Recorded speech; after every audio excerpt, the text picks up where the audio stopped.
Good evening. I call to order this February 15th meeting of the Winston-Salem City Council.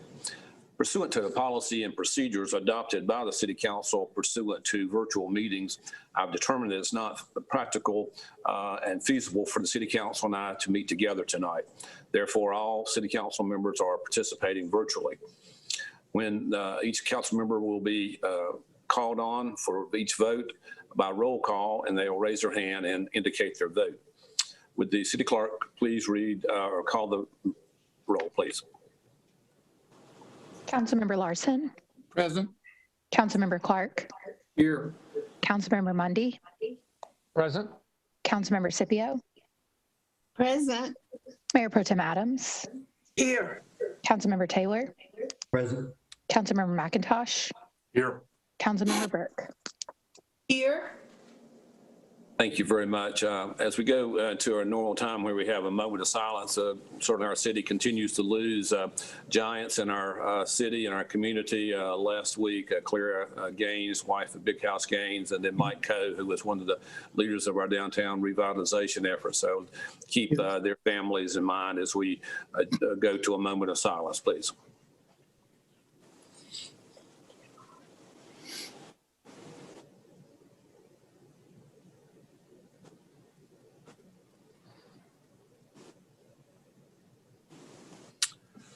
Thank you very much. Our agenda tonight is comprised of two parts, the general agenda and the consent agenda. It's always the practice of this council to consider the consent agenda first. Items on this agenda have been unanimously recommended by a committee of the City Council or are being submitted in accordance with established city procedure. There'll be no discussion of the items on this agenda unless a council member so requests that an item be removed and considered individually. Items not removed will be voted on by one motion. We're televising this meeting live tonight on TV 13, and it will be replayed tomorrow at 9 a.m. and again Wednesday at 9 p.m. Of course, copies of our agenda as well as videos of previous meetings are always available online at the city's website, and just click on the watch meetings online option. Council members, are there any items you wish to remove from the consent agenda? I see Council Member Scipio. Yes, C1, please. Okay, and Mayor Pro Tem Adams. C6 and C19, please. All right, is there a motion on the balance, please? Mayor. I'm sorry. I beg your pardon, Councilmember Burke. I know you wanted one pulled off. Yes, C7. C7, yes, ma'am. Thank you. I apologize. You told me that today, and I forgot. Thank you. Right. Now may I have a motion on the balance? I move to approve the balance. Thank you, and that was seconded by several folks, Councilmember Mayor Pro Tem Adams and others. All in favor of the motion to approve the balance of the consent agenda. We'll do a roll call vote on that. Councilmember Larson? Yes. Councilmember Clark? Yes. Councilmember Mundy? Aye. Councilmember Scipio? Yes. Mayor Pro Tem Adams? Yes. Councilmember Taylor? Yes. Councilmember McIntosh? Aye. And Councilmember Burke? Yes. And that is unanimous to approve the balance. We'll now go to item C1. Item C1, ordinance amending the project budget ordinance for the city of Winston-Salem for the fiscal year 2020-2021. Thank you. And Councilmember Scipio asked for this item. Yes, this is the Robbins Road work. I'd like to just have someone to explain that project and give us a tentative timetable. Okay, I see Mr. Taylor is on the call. If you could handle that for us, Mr. Taylor. Good evening, Mayor Jones, Mayor Pro Tem Adams, other members of the council. At this time, I'm going to ask Mr. Huff to give a little background on this particular project. Mr. Huff, go ahead. Yes, sir. Mayor Joins, Mayor Pro Tem Adams, members of the council. This item on Robbins Road is the failure of a 72-inch pipe just south of the Sedge Garden Rec Center. Basically, latter part of last year in November, staff was alerted to a sinkhole on the side of the road at Robbins. Upon investigation, we learned that the 72-inch metal culvert had failed. The bottom is rusted out of the structure and is in need of replacement. Basically, the item you have before you is to allocate $230,000 from the stormwater fund to make the necessary design and repair of that culvert system. As far as time frame, with that, we are looking to move the necessary funds, start design, and then award a construction contract. Probably fall of this year would be the rough time frame for the repair of the culvert system. So be happy to answer any questions. Thank you, Mr. Huff. Any questions, Mr. Huff? Great. Thank you, Mr. Huff. Councilman Scipio, you ready for a motion? Yes, I move that we approve this C1. Second. Motion second. Any further discussion? Okay. For the approval of this motion, Councilmember Larson, Yes. Councilmember Clark, Yes. Councilmember Mundy, Aye. Councilmember Scipio, Yes. Mayor Pro Tem Adams, Yes. Councilmember Taylor, Yes. Councilmember McIntosh, Aye. and Councilmember Burke. Yes. Thank you. That is unanimous. Now go to item C6. Item C6, resolution awarding a contract for Washington Park Phase 1 improvements located in the South Ward and Old Town drainage improvements located in the Northwest Ward to Central Builders Incorporated. Recommended by Finance Committee. Mayor Pro Tem Adams asked for this. Yes, Mayor, members of the council, I know we discussed this a lot in finance this last week. And thank you, staff, for putting in the additions to my questions and concerns within the report. What it did for us, Mayor, you know, my concern again is that we walk the walk versus talk the talk when it comes to minority business and women enterprises. And when we're offering up these contract bids, I think we're going to have to do a little bit more than what we've been doing. What I noticed in the language in C6, that it had C7 and C8 in there as like attachments to the report. And the goal for item C7 for their minority women in business goal is 27%. Well, the goal, they met their goal on C7 with 27.8%, but I'm concerned about the lack thereof of really, again, minority contractors. And again, when I say that, whether that's Black and brown contractors. The women had 19.7%, and the minorities had 8.1%. When the goal is 17% for minorities and 10% for women. Some of the job descriptions of council members, I hope you'll read through them and see, as Councilmember Clark said, where we need to put our efforts to help get people in Winston-Salem back to work, get them trained, help them to start their business, help them to understand more of the detail of bidding, because some of the bidding, it bothers me. City manager, it bothers me. And in C8 for the Novak Bridge, and I know Councilmember Burke has pulled that, but same thing, Mayor. We got minority business enterprise goal 6% and women's business at 4% for a total goal of 10%. And the only thing they reached was 0.14 for minority business and 3.03 for women, for a total of 3.17%, and the goal was 10%. So again, council members, I am asking and imploring you to please read this report. And as we move forward to our strategic planning, that this is one of the items that I will be bringing up as to how we make this better for the citizens of Winston-Salem. I can see why the Black and brown people have a disdain for us when it comes to the contract process of the city of Winston-Salem. And with that, Mayor, members of the council, I'll move for approval of it, but I'm not liking it. Is there a second? Second. McIntosh. Thank you, Councilor McIntosh. Any discussion?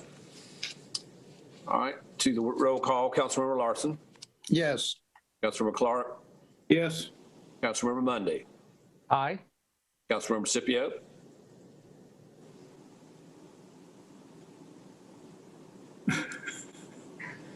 Yes. Thank you.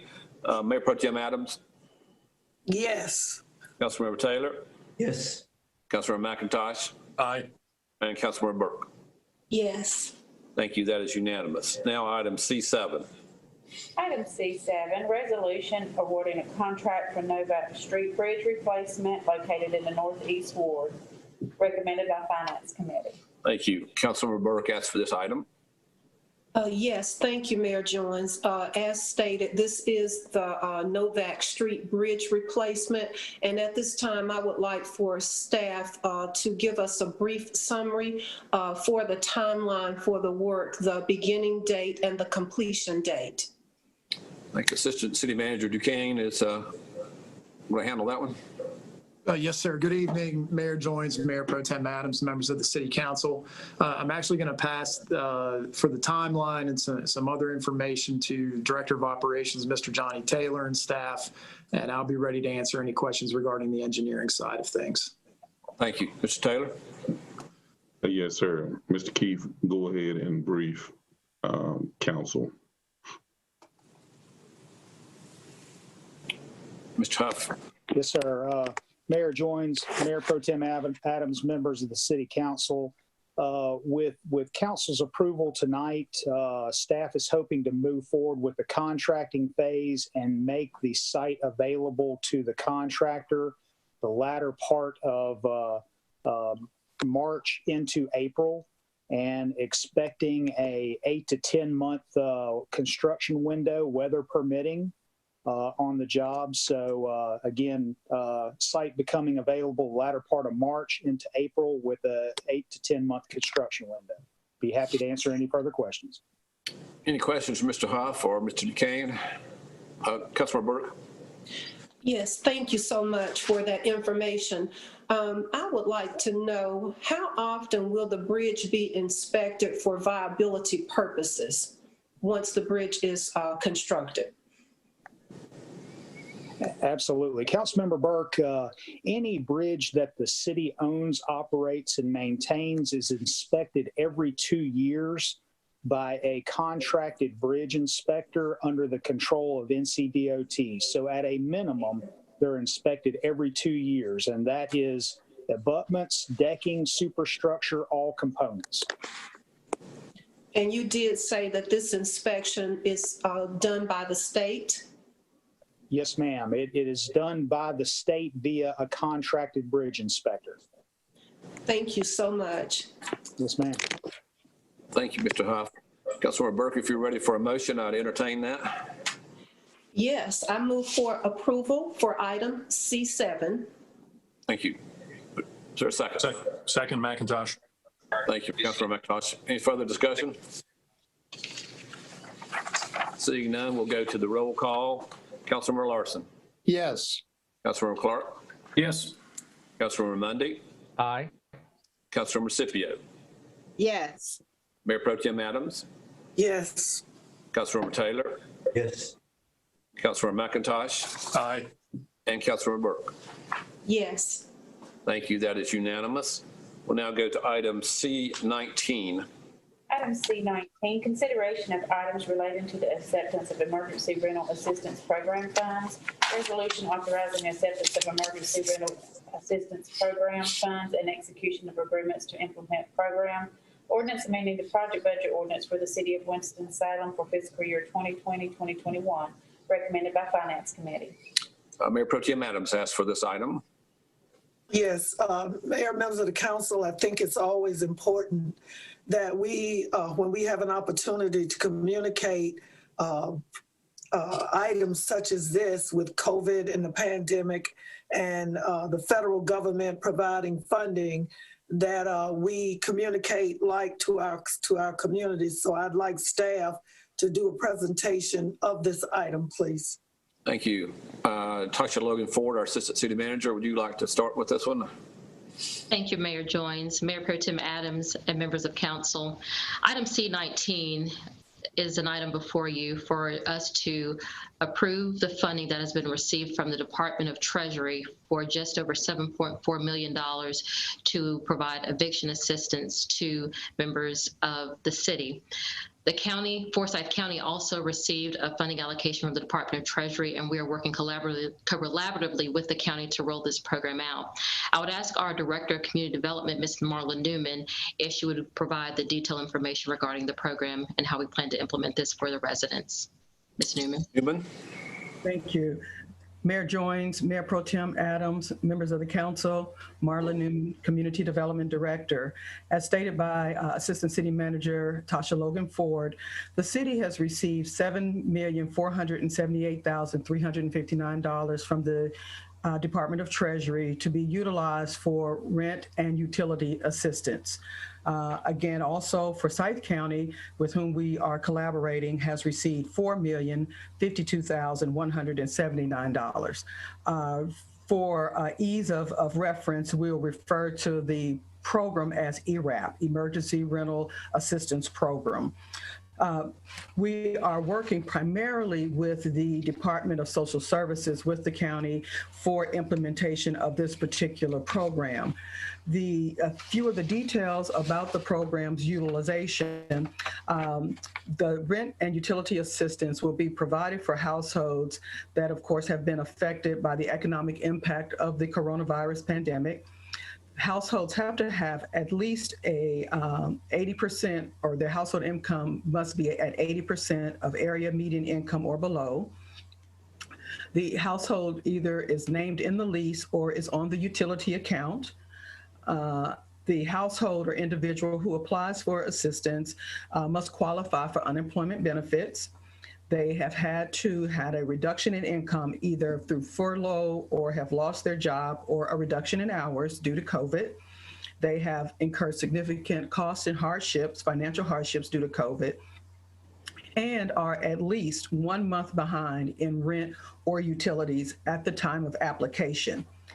This program allows for assistance for the rent or utility payments, be it past due, current due, or future payments for a total of up to 12 consecutive months based on need. So when the program initiates, we'll be looking at, first and foremost, trying to assist those who are in arrears on their rent. One of the priority areas for selecting and paying assistance for our community is that if you are at least 50% of area median income, which is considered very low income, or the household or the applicant has been unemployed for 90 days or more due to COVID. Those are two of the primary priority areas that were identified by the Treasury Department.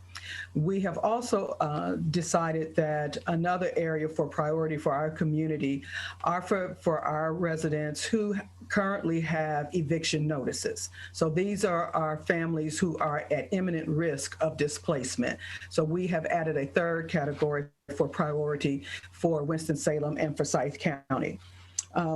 Again, we also can cover utility bills, and those are what Treasury determined are essential utility bills. So when I say essential utilities, that's electricity, water, sewer and wastewater, natural gas, and propane services. Across the country, many communities are advocating with Treasury and the federal government to also include internet as an essential utility. Many are trying to work from home, search for jobs from home, children are home, learning online. So internet, we believe, is an essential utility during this pandemic. And so the advocacy continues with the federal government to add other categories of essential utilities to this list at present. We are asking, of course, that the council approve our ability to deploy these dollars in partnership with Forsyth County, and that the city manager be authorized to execute all necessary agreements for implementation. And I'll answer any questions the council may have. Any questions of Ms. Newman? Councilmember Clark. Yeah, since we are the provider of water and sewer services, I would hope the water and sewer folks would take the initiative to work with whoever the organization is going to end up doing this, notify them of the folks that are in risk of foreclosure so that maybe we can get them in. We can't force someone to apply, but we can certainly let those people know this program's available. Whether or not they qualify is another issue, but we know some folks that are hurting because they owe us water money, and I think we ought to at least take the initiative to be sure that they are aware of the program when it's up and running. Thank you. Thank you. Mayor Pro Tem Adams. Ms. Newman, when you talk about a third party, could you elaborate a little bit about that? And, when we get this money, we already getting emails that people think the money is being distributed, allocated, whatever, and it hasn't. Can you kind of talk just a little bit again about how that process works, please? Yes, ma'am. So for starters, we received the money 3 weeks ago. Based on the amount of the resources we received and what we know anecdotally are the number of people needing assistance, both the county as well as city staff knew we did not have the internal capacity to try to manage a program of this magnitude. Therefore, we issued a request for proposals for a third-party administrator that has experience in working with federal beneficiary programs. So these are organizations that have worked in major situations, be it disaster management or other areas where they've had to do case management services and deploy finances on behalf of taxpayers. In this particular instance, this third-party beneficiary would work with us for doing what we call the intake center. So being able to ramp up with enough personnel to man a phone line, to manage online applications, and in those instances where we have the digital divide and individuals are unable to go online or have challenges with the telephone, there will be drop-off points where someone could maybe come in and get assistance to provide an application. So those are the reasons why we are using a third-party administrator. Part of this program also, I need to add, is that payments will be made on behalf of the applicants. So we will make the payments directly to the landlords. We will also make the payments directly to the utility services on behalf of the individuals. So there will be no cash payments to individuals. They will go directly to those who need it. We are looking at a robust marketing campaign. Once we have the selected administrator in place and a contract in place, we will begin a robust marketing approach. We are hoping that from the time of contract signing to our ability to take the first application, we're targeting approximately 3 weeks, because we have to build the actual online application and get that infrastructure in place, get the staff trained, get them situated so that they can be able to respond quickly. Because one thing we don't want is for people to call and we're not able to manage the call volume or assist people as need be. So that's another reason why we're looking for an experienced third-party administrator, because they'll know how to ramp up quickly. And then as the need declines in terms of the volume of calls, then they'll be able to ramp down as necessary as well. Thank you, Ms. Newman. Mayor Pro Tem Adams, excuse me, maybe go to Councilor Scipio had a question. You're muted. I believe you're muted, Councilor Scipio. Okay. Ooh, technology. Ms. Newman, are you saying that it's likely that this program will be beginning about the middle of March. We're hoping the middle of March. It's a matter of, at this point, how long it takes us to reach an agreement with a vendor. Once the vendor's selected, we have not made a selection yet on the vendor. We've received proposals. Those proposals are being reviewed and scored at present. And then once we're able to determine the menu of services we'll actually require based on what elements of this work we can do ourselves, then we will go to a contract phase. So our hope is mid-March.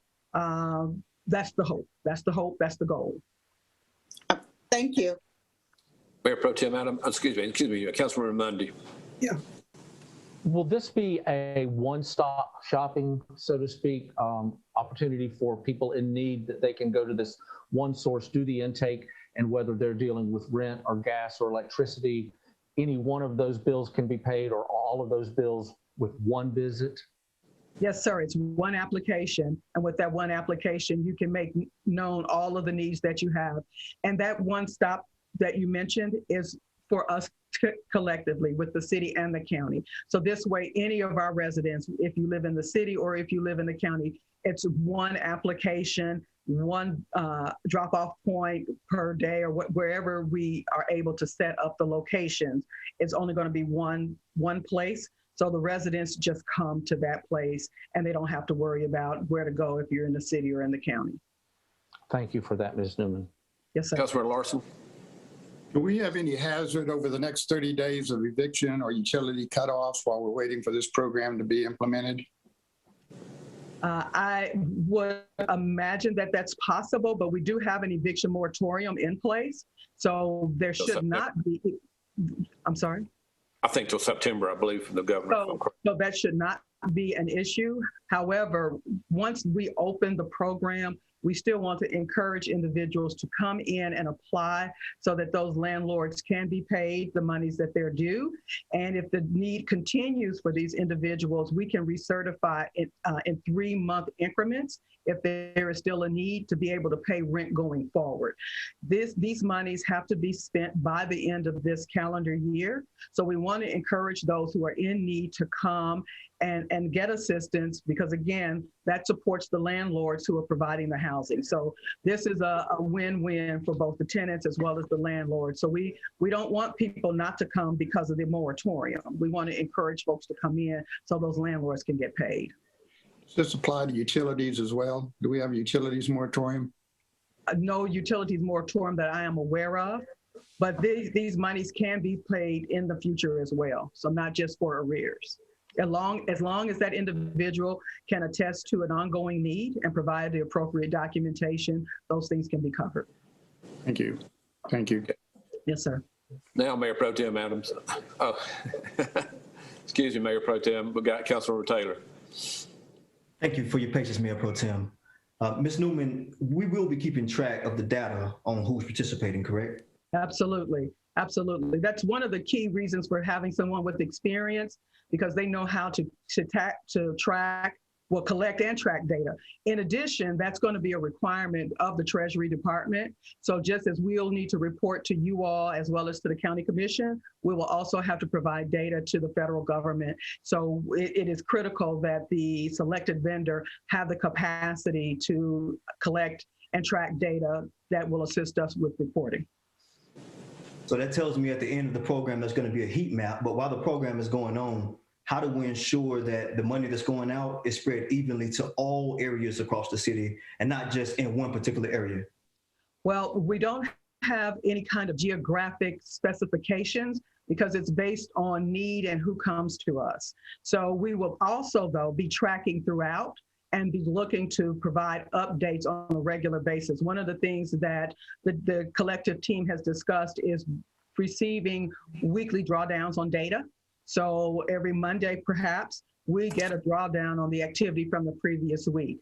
With the application that we're developing, we're looking to develop possibly an application similar to what the Community Development Department uses currently, which tracks wards as well as other information, so that we could, if need be, pull that data, do some GIS mapping to actually show. But we're not able, based on the source of funds, to set aside pockets of money for different geographies. It is just based on make your application. If you meet the criteria, the income criteria and other eligibility criteria, then we're duty bound to cover your expenses. But I just ask that we keep our eye on it. What we don't want to do as an unintended cause is to create some level of gentrification on some sides of the city and not on others. So we got to find a way to keep track on who's being evicted, who's not being evicted, because the last thing we need is unintended gentrification. I think we should keep a careful watch on that. Yes, sir. And certainly our goal, which is why I'm pushing for people not to just wait on the moratorium. We're pushing for people to come and get help so they don't even have to deal with the possibility of eviction should anything change. And that's why we are also targeting folks as one of our priorities, those who actually have an eviction notice in hand. So we want to make those in that top tier of priority that we serve. Thank you. Thank you. I think that, as you mentioned earlier, the robust marketing and getting the information out to the various agencies that work with individuals is key to it. Now, Mayor Pro Tem, I'm going to recognize you for any comments and a motion when you're ready. Yes, Mayor, thank you so much. As you know, council members of the council and the mayor, you have been seeing these types of resolutions off and on for over the past year since the COVID virus hit. We will continue to see more resolutions coming to us, and that'll be all depending on how fast the Congress can pass a stimulus package that would also continue to help Americans that are hurting. I like the fact, as you said, Mayor, we have to have a robust Ms. Newman and Ms. Logan Ford, Mr. Garrity and Mr. McNeil, we need a robust communication of this. Because if you guys aren't reading the papers and the social media or what they're saying, our citizens, a lot of them think that we are not dispensing the information readily, that everybody has the same information. So I'm hoping, Ms. Newman, and I don't know, and I probably not, there's no money in this. Is there any money in this to advertise it, or is it just hire the third party and hit the road running? 10% of the allocation is available for administrative costs. So that is to pay the administrators that are selected, as well as documented costs that are incurred internally for implementing the program. So that could include marketing costs as well. In addition, we continue to advocate with the federal government on guidelines and guidance. We have not received all of the guidelines from the federal government. They're continuing to kind of figure the program out, which is one of the things that in some respects has created somewhat of a lag in being able to get the dollars out the door, because we could get out too far out, potentially ahead of the federal government. But we think we're at a place right now where we feel that it's safe to put our toe in the water. And then if we need to make any kind of adjustments as more guidance comes from Washington, we can make that adjustment. But as far as marketing is concerned, 10% of that total amount is for all administrative costs. So if it's determined, and we have been working with our marketing department to understand what it would take and what the cost might be to do that robust marketing, then those things can be a part of that 10% administrative cost. City Manager to weigh in on that as well, Mayor Pro Tem. All right. Good evening, Mayor, Mayor Pro Tem, members of City Council. I was just going to add, Mayor Pro Tem, as you recall, when we were doing the outreach for the census data, and we had data that came in about certain areas underreporting, we actually contracted with some grassroots groups to go out to those areas to solicit individuals. It'd be our intent here to do the same thing. We'll get data weekly, as Ms. Logan, as Ms. Newman said. So if we see that there are certain areas that are significantly underreporting, apartment complexes, places where we know there's likely to be low-income individuals, we will contract with somebody to go out and literally door-to-door peddling the program. We want to make sure that there is equal access. And we need to do this as we go forward, Mr. Garrity and staff, because of the monies, hopefully, that will continue to flow. I'd also like us to make sure that, for me, and I don't know whether the other council and the mayor wants it, I'd like to see the budget and what are the action items and the plan for the marketing and communication, so that we can look at it ourselves and say, just like with this virus, what's not working, what the census, what's not working. So I would hope that we would do that. And Mayor, members of the council, if you are ready, I move for approval of item C19. Second. Thank you. Motion and second by Councilmember Taylor. Any further discussion? All right. Roll call to approve this item. Councilmember Larson. Yes. Councilmember Clark. Yes. Councilmember Mundy. Aye. Councilmember Scipio. Yes. Mayor Pro Tem Adams. Yes. Councilmember Taylor. Yay. Councilmember McIntosh. Aye. Councilmember Burke. Yes. Thank you. That is unanimous. We will now go to the general agenda, which is comprised of the following. It's the public comment period, as well as we do have a need for a closed session, council members, to discuss an economic development item. The public comment period is a time that we set aside for citizens to voice their opinions on matters that are germane to city government. When the virtual comment period is called, each speaker will be given 3 minutes for comments, and the total comment period is limited to 30 minutes. Would you read the first item, please? Item G1, public comment period. Thank you. We do have a number of folks who have signed up. When you're recognized, if you would give your name and address for the record. And again, please limit your comments to 3 minutes. Nia Sadler. Hi, this is Nia Sadler. I live at 1325 Kevin Place Court. I'm with Forsyth Police Accountability and Reallocation Coalition, FC Park. I'd like to reiterate a bit of Miranda Jones's statement and say that FC Park recognizes that the Public Safety Committee in particular is responsive to our demands. And last Monday's Public Safety Committee meeting showed promise in our demand for an alternative response model. We will not be distracted or fooled by performative allyship, and we'll see to it that this pilot program is up and running sooner rather than later. In the words of Kevin Mundy, 18 months is too long. We also haven't forgotten about SOAR and Youth Build. It will be beneficial to the participants of SOAR to have training beyond litter collection. We are confident that there will be at least $3 million allocated to SOAR. We are in support of the city passing a non-discrimination ordinance as well, and because we understand that radical change is intersectional. Our goal is reallocation and accountability, which is a city and countywide endeavor, and it's also a creative one. And Winston-Salem is not exceptional, and we have more work to do. Also, thank you for keeping the subpoena power bill in committee. And I'd like to reiterate what a community review board has to have to be effective. So it has to have investigative powers, including subpoena power, broad scope investigation, transparency, independence, meaningful disciplinary power, and a budget. Winston-Salem Citizens Police Review Board is made up of people appointed by City Council by recommendation of the mayor, not by peers or community. Reviews cases after Chief Katrina Thompson makes a decision regarding complaints against police employees. Findings are reviewed by Lee Garrity, the city manager, who has close ties to WSPD and Forsyth County DA's office. It does not have subpoena power. Again, we understand that the possibility of the CPRB having subpoena power will remain in committee per last week's meeting.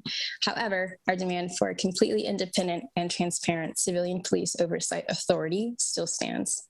As stated in a resource created by Miriam Kaba and others, at best, the Civilian Police Oversight Authority would be comprised of people elected by residents, not appointed by a mayor, police representative, or city council. The CPOA has the power to hire, fire, and discipline police of all ranks without police department interference. This oversight has the power to subpoena people and read classified documents and holds open meetings whose minutes are also available to all. There's also a mechanism for people harmed by police actions to present directly to and be represented on the board. We want to develop systems of accountability and community. We do not want a tragedy to happen in Winston-Salem before we take action against the harmful system of policing. Please consider and enact a civilian police oversight authority. One more thing, there were at least 82 eviction hearings today. So that the moratorium is not working because landlords are ignoring it. I yield my time. Kimberly Brown.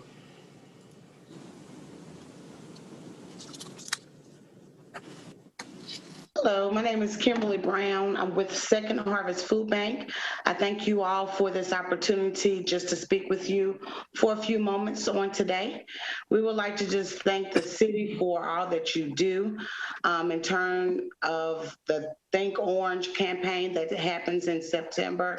Just bring awareness, to what's going on in our very own city. Just wanted to just make mention of a few things that we have going on at Second Harvest. We do have 2 distributions that take place within Forsyth County. One occurs on every Tuesday and Thursday, and that's our produce pantry. And we actually have families that start lining up at 4 a.m. just for produce and dairy.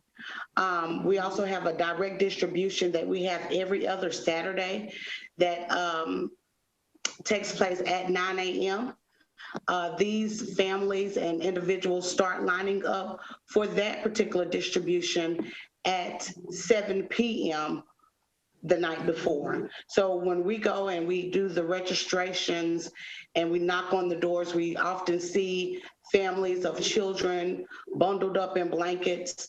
We also see parents, turning on the car every hour or every other hour just to keep the heat circulating within the car while they wait.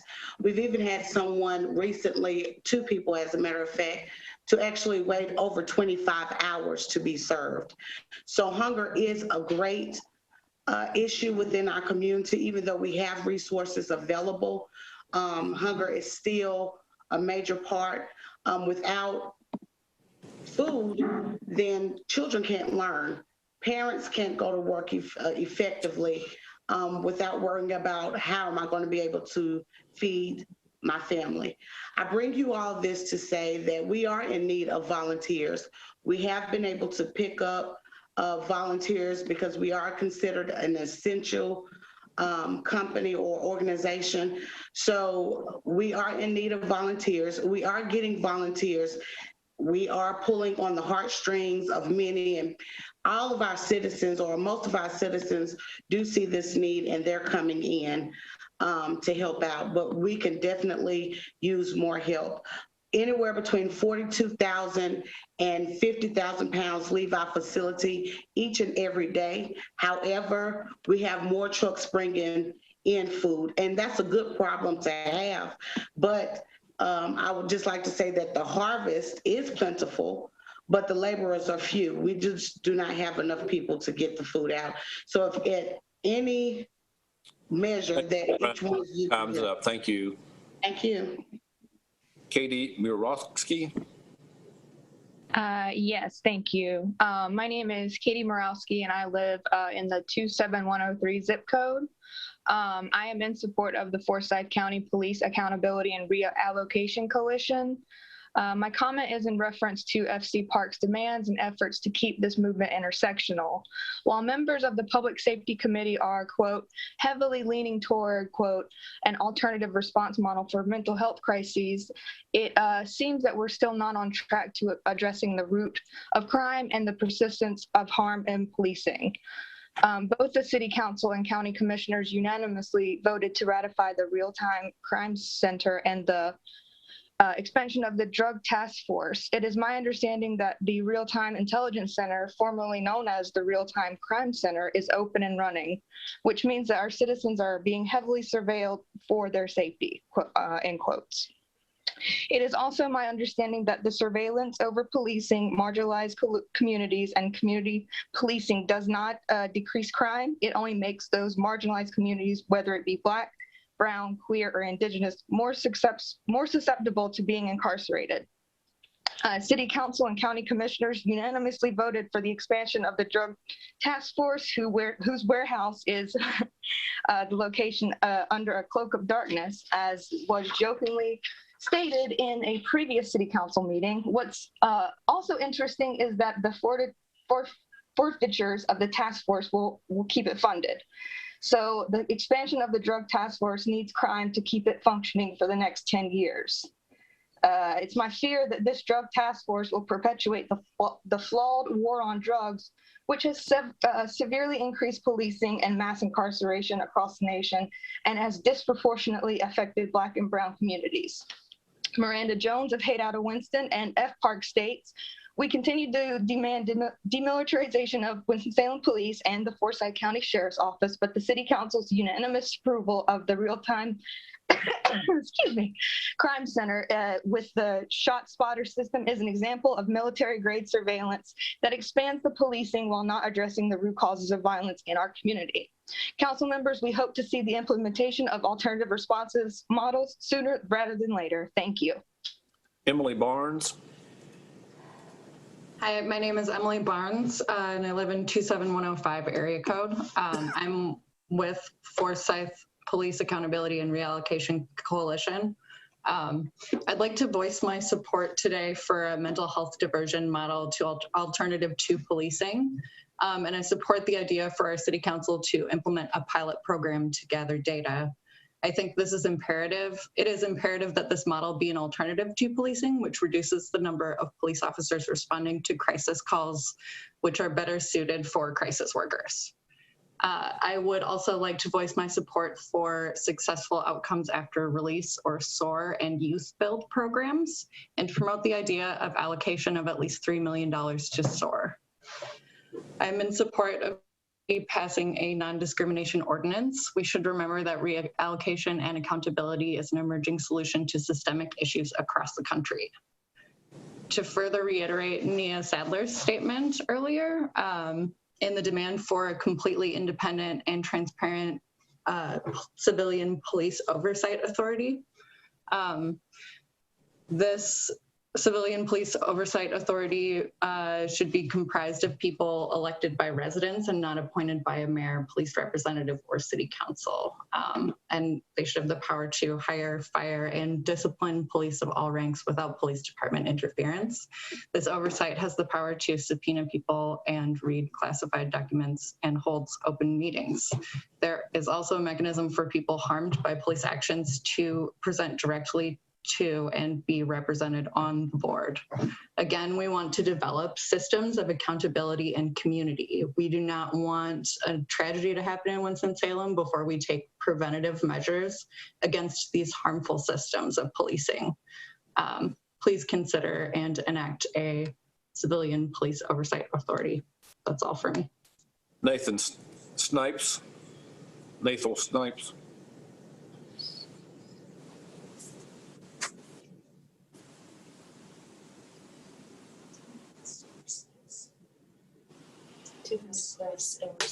Mr. Snipes, if you'd press *6.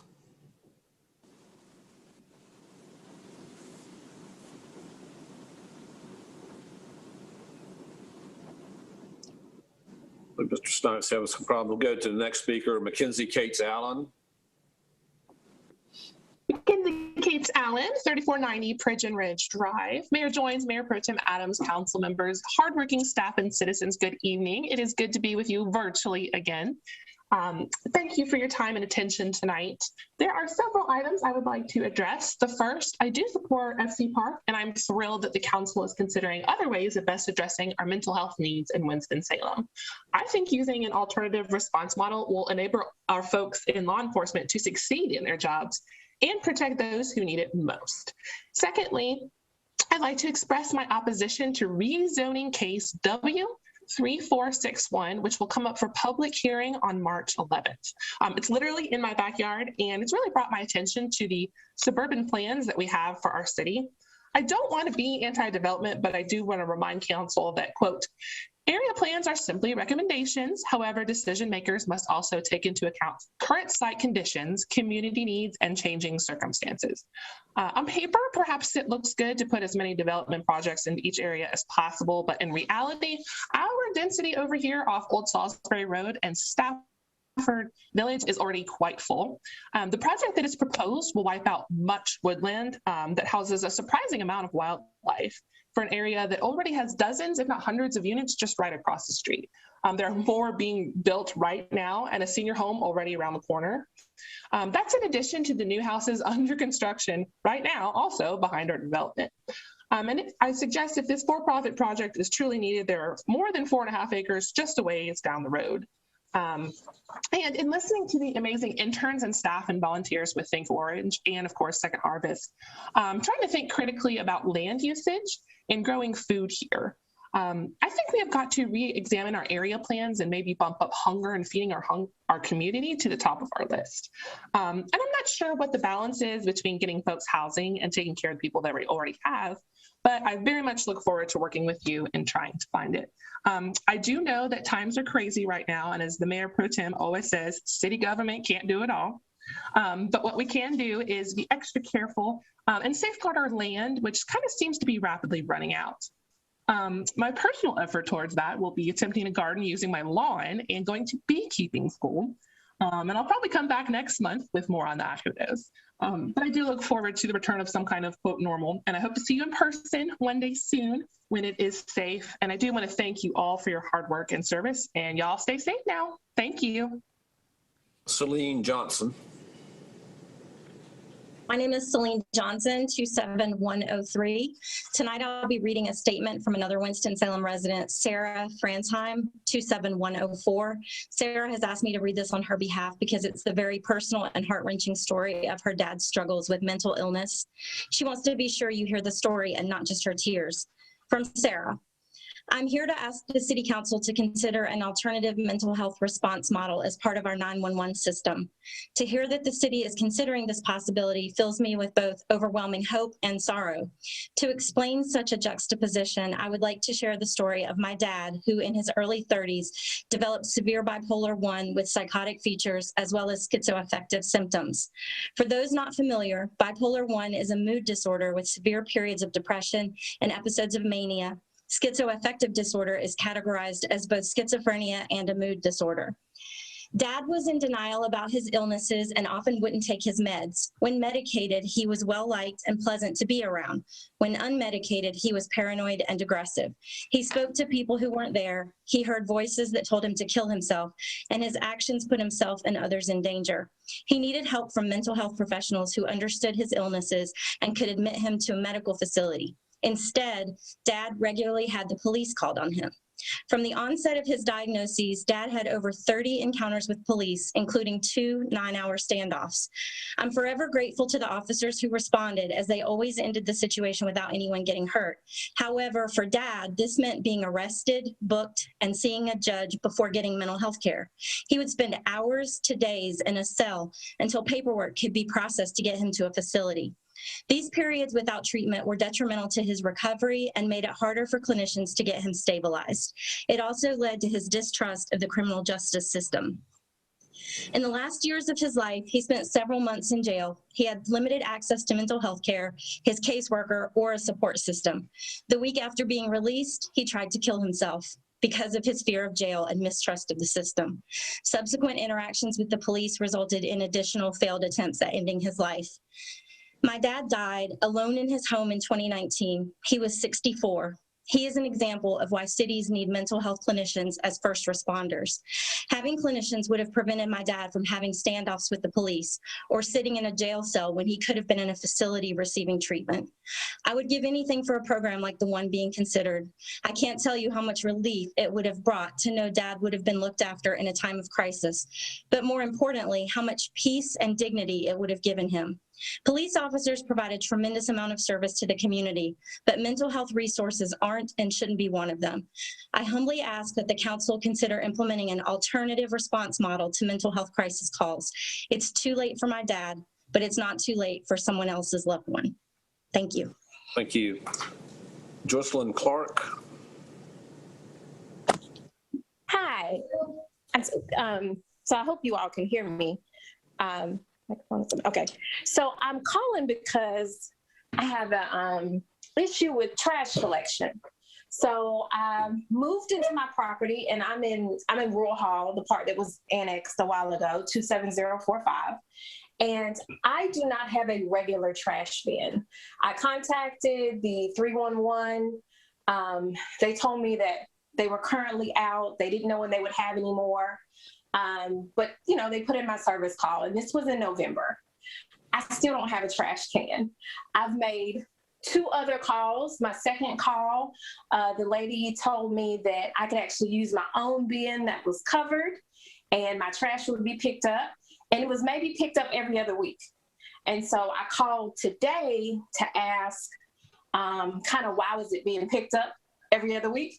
And I was told that actually they're not supposed to pick up personal trash cans. And so they elevated me to a supervisor, and I expressed my concern because at this point, I don't know when I'll get a trash can. It costs to take your trash to the dump.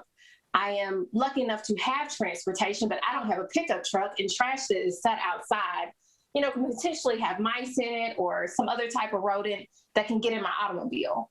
So I'm just wondering, is there anything that can be done in times like these where there are no trash cans available for you to give to, I guess, residents during this time? Like, can there be a policy made that people can use their own trash can as long as it's no bigger, it's covered, but just something along those lines to get people through this hump of you all not having trash cans to hand out to people. Because like I said, you know, everybody wouldn't be the position that I'm in to actually be able to take their can to the dump. But I mean, it's not like it's free. Or even if we took it to the dump, you know, in a situation like this, can we get a free dump service for one regular can?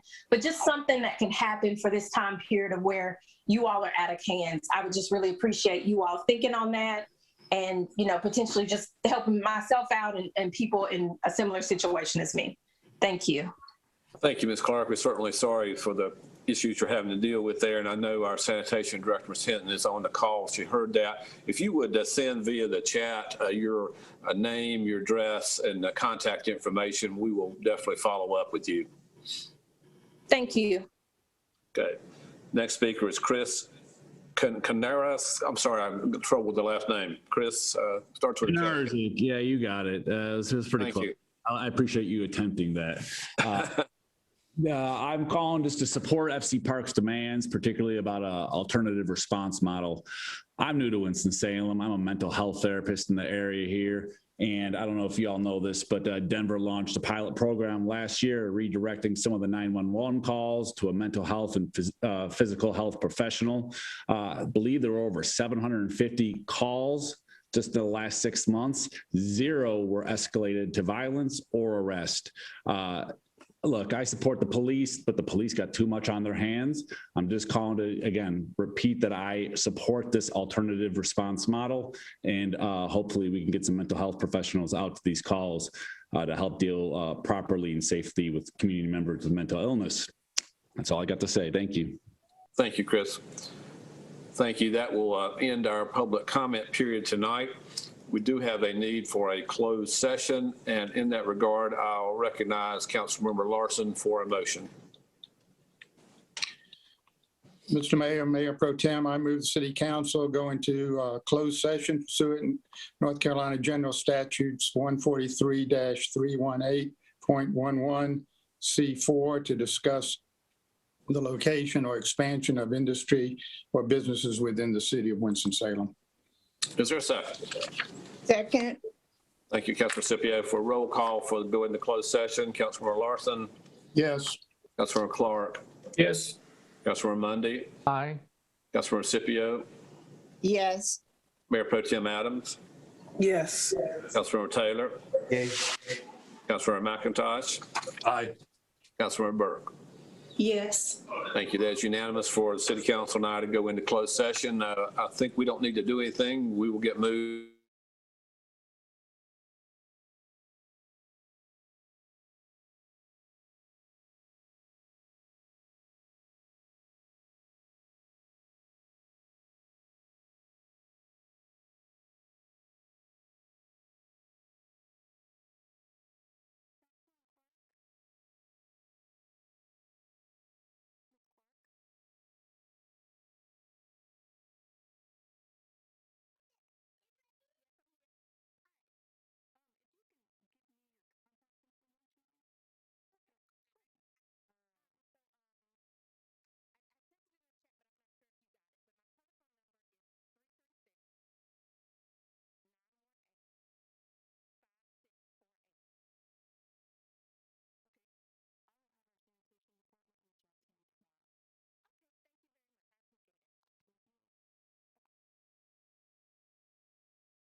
Okay, I believe we're all out now, and I would certainly entertain a motion to adjourn.